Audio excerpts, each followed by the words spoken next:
రాజుగారు, మీరు స్పీకర్ అయ్యన్న గారు జగన్మోహన్ రెడ్డి మీద దూకుడుగా గతంలో వెళ్ళేవాళ్ళు. ఈ దూకుడుగా వెళ్ళే ఇద్దరు వ్యక్తులకి మ్యూట్ ఈ రాజ్యాంగబద్ధమైన పదవులు. ఇద్దరు మీరు ఢిల్లీలో, అయ్యన్న గారు ఇక్కడ దూకుడుగా ఉండేది. అయ్యన్న గారి భాష కానీ, మీ లాజిక్ కానీ, మీకు ఉన్న ఇన్పుట్స్ కానీ, మీరు అప్పట్లో చాలా డాక్యుమెంట్స్తోనే ఎవిడెన్స్ బేస్లో ఎవిడెన్స్ లేకుండా ఎప్పుడు మాట్లాడేవాడు. సో మీ ఇద్దరిని మ్యూట్ చేయటం అంటే అది యాదృచ్ఛికంగా అలా అయిండొచ్చు. ఎందుకంటే అయ్యన్న గారికి ముందు ఇచ్చారు, నాకు ఒక 6 నెలల తర్వాత 6 నెలలు మాట్లాడే పరిస్థితిలో ఉన్నా. ఆ తర్వాత మరి ఒక రాజ్యాంగబద్ధ పదవి ఇచ్చారు, గౌరవం ఇచ్చారు. అంటే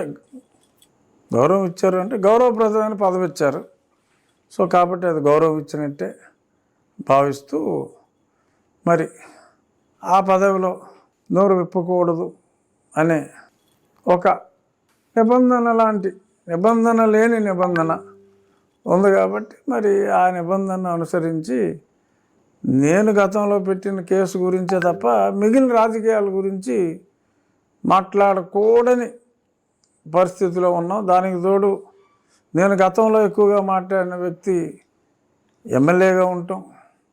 మరి నేనేమో ఉపసభాపతి స్థానంలో ఉండి ఎమ్మెల్యేలను ఎవరిని కూడా ఒక మాట కూడా అనకూడదు.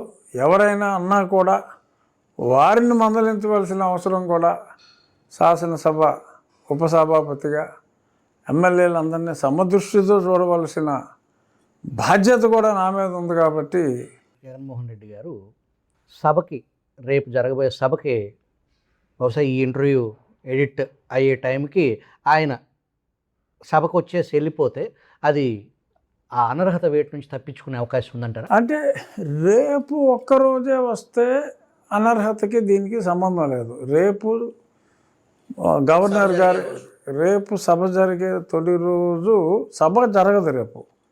రేపు గవర్నర్ గారి స్పీచ్ సభలో ఉంటుంది. శాసనసభ సమావేశం అంటే చర్చలు ఇటువంటివి జరగవు. సో రేపు అటెండెన్స్ అనేది మార్కే అవ్వదు, పరిగణలోకి రాదు. రేపు సభ ప్రారంభ దశలో గవర్నరు తీర్మానం, దానికి అభినందనలు తెలిపే వ్యవహారానికి సంబంధించిన అది ఓన్లీ సభలో జరిగే గవర్నర్ గారి ప్రసంగం తప్ప అది శాసనసభ వ్యవహారం పరిధిలోకి, అటెండెన్స్ పరిధిలోకి రాదు. రేపు అటెండెన్స్ ఉండదు. సో మొదటి రోజు సభ కాకుండా సభ జరిగే రోజు వస్తేనే అటెండెన్స్.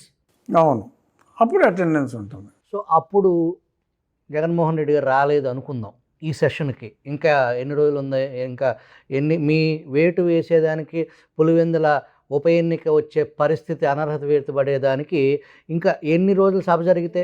చట్టంలో ఏముందంటే సుభాకర్ గారు, ఒక శాసనసభ్యుడు కానీ పార్లమెంటు సభ్యుడు కానీ లీవ్ అప్లై చేయకుండా 60 రోజుల పాటు కంటిన్యూస్గా, అంటే ఒక సెషన్, ఈ సెషన్ 30 రోజులు అనుకోండి, శని ఆదివారాలు కూడా కౌంట్ అవుతాయి.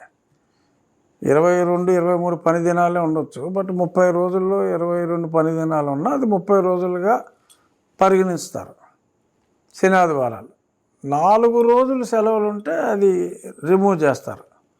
బట్ కంటిన్యూటీలో శని ఆదివారాలని క్యాల్కులేట్ చేయరు. ఒకరోజు ఎక్స్ట్రా కంటిన్యూషన్లో సెలవు వచ్చిన 4 దినాలు అయితే తప్ప.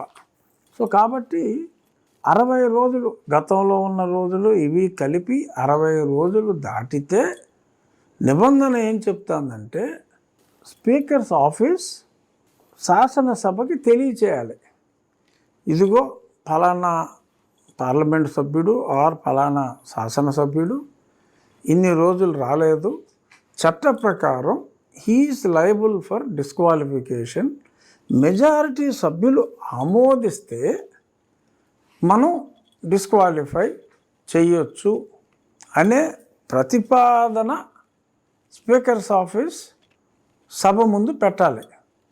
సభ దాన్ని యాక్సెప్ట్ చేయొచ్చు, సభ దాన్ని రిజెక్ట్ చేయొచ్చు.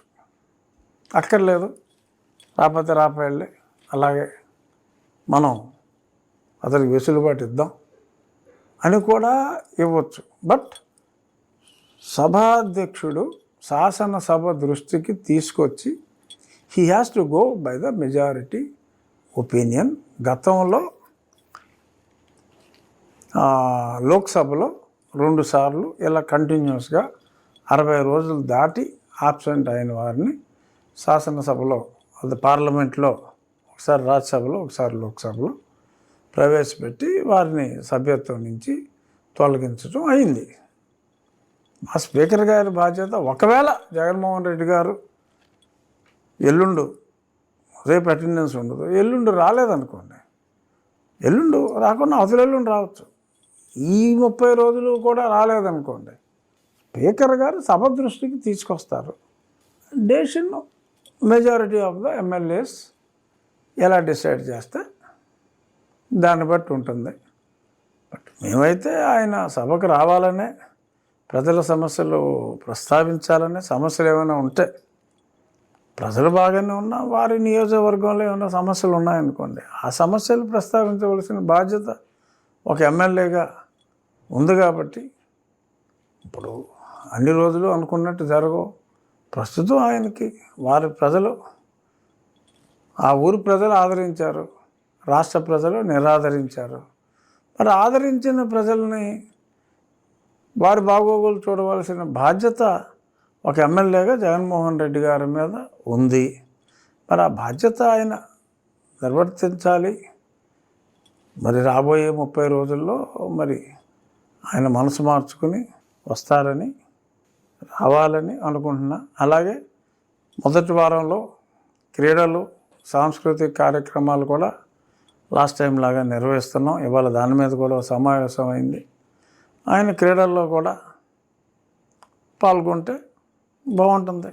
అందరితో కలిసి క్రీడల్లో పాల్గొవాలని, సాంస్కృతిక కార్యక్రమాలు కూడా కుదిరితే పాల్గొవాలని, తను కూడా అందరితో కలిసి శాసనసభ సమావేశాలకు రావాలని ఒక శాసనసభ్యుడిగా, ఒక ఉప సభాపతిగా నేను కోరుకుంటున్నాను.